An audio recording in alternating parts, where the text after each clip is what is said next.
Dr. Christina Parks. I received my PhD in cellular and molecular biology right here in the state of Michigan from University of Michigan Medical School. And so I'm very well versed in the science of both these mRNA gene therapy vaccines, this kind of technology, as well as what a vaccine is designed to do in the body, what it can do, what it can't do, and the fact that this is extremely complex science that has been oversimplified in the media to basically take away our freedom of choice. What I want to address today in this limited time is the fact that vaccine requirements and mandates are based on the faulty assumption that the vaccines in question prevent transmission of the pathogen, right? Does the vaccine for DTaP prevent transmission? No. Does the vaccine for flu prevent transmission? No. Do the vaccines for COVID prevent transmission?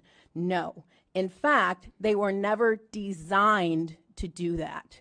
All right, so you're asking, what about this 95% effectiveness? If you look at those clinical trials, they do not say that they prevent transmission. They expressly say that they're measuring whether they attenuate symptoms. So they're 95% effective based on their clinical trials at attenuating symptoms for the first variant, which is essentially gone in our population.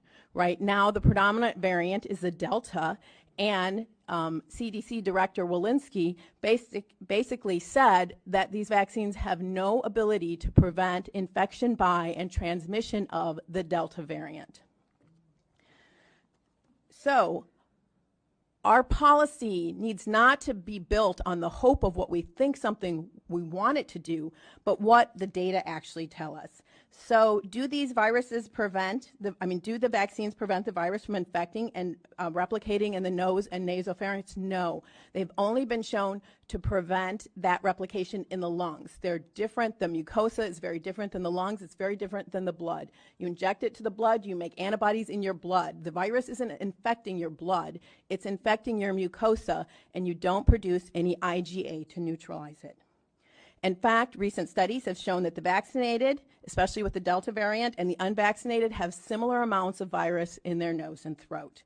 In Barnstable, Massachusetts, the CDC tracked an outbreak of 469 cases of COVID. 74% occurred in fully vaccinated, and 4 out of 5 of those hospitalized were vaccinated.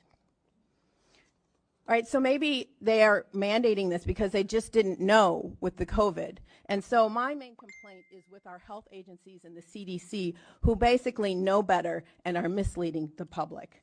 So let's look at DTaP, which the scientists and the CDC have known since 2014 that the acellular pertussis vaccine does not prevent people from getting infected with the pertussis bacteria and passing it to others. In fact, it was never designed to do that. The vaccine was designed to neutralize the pertussis toxin. Pertussis, we know it as whooping cough. It can be fatal for children under 6 months. So neutralizing this toxin saves lives, all right? I'm not going to debate that. But what it doesn't do is neutralize the bacteria. So what happens is fully vaccinated children go to daycare, they pick up that bacteria, and they come home and they give it to their newborn brother or sister.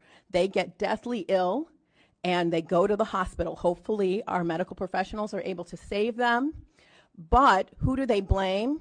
Now the CDC is blaming anti-vaxxers for the limitations of this vaccine design.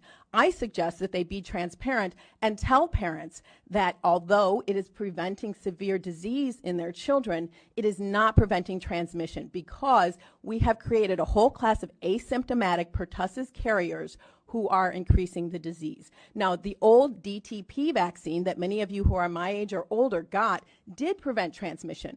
When we switched to the safer acellular version, they knew that it was never designed to prevent transmission. It was safer, it had less adverse events, but pertussis cases have gone through the roof. There's a resurgence in pertussis because of the design of the vaccine, and the vaccinologists know this. They're trying to address it, and so we cannot mandate that something that does not prevent transmission. All right, what about the flu vaccine? Well, they have shown that basically there's no difference, there's no statistical difference if you're vaccinated or unvaccinated, whether you get the flu or not. But it's even worse because although that first year it is somewhat effective, it's about 65% effective at preventing symptoms in you, after that it actually has negative efficacy. And I want to address this because it's very important. Vaccines are made to a specific variant, and when that variant mutates, the vaccine no longer recognizes it. And so it's like you're seeing a completely new virus. And because that's so, you actually get more severe symptoms when you're vaccinated against one variant, and then it mutates, and then your body sees the other variant. So there's the potential, and the science shows that, in fact, with the flu, if you get vaccinated in multiple years, you are more likely to get severe disease, you are more likely to have more viral replication, and you are more likely to be hospitalized, both in adults and in children. We are seeing the same thing in COVID with the Delta variant. And so we are mandating that people get a vaccine that could actually make them more sick when they're exposed to the virus. In fact, this week, a paper came out, and what it showed is that with this Delta variant, when you're vaccinated, your body makes antibodies that are supposed to neutralize the virus, but they were supposed to neutralize the old variant. When they see this new variant, what they're doing is the antibodies are taking the virus and helping it infect the cells. All right, that science was just published this week. We need to be looking at the science, and we need our policy to reflect the science, and we also need it to reflect our rights. Okay. And so, as a PhD who knows the science, I'm in the category of the most vaccine hesitant group. Yes, PhDs are the most vaccine hesitant, followed by people who have less than a high school degree because they know what they don't know and they don't trust their government. And many people, the other group that is very vaccine hesitant are African Americans. 70% of African Americans have not taken this vaccine. Why? Because they don't trust their government. Do they have reason not to trust their government? Well, between the years of 1930 and 1970, the CDC conducted the Tuskegee experiment, where they took untreated males with syphilis and they refused to treat them. Even after antibiotics became available, they still did not treat them, and they did not tell them that they had syphilis. They told those people that they were there to secure their health, and they did not secure their health. They abused them. You say, well, that was in the past, although I don't think 1970 was that long ago. Well, in 2012, whistleblower William Thompson came forward and said, we published a study that said MMR does not cause autism, but we lied.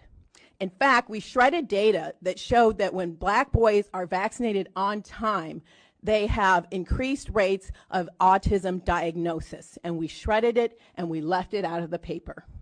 As an African American and a PhD, I want to ask each of you, are we going to exclude 70% of African American people from the workforce and from education?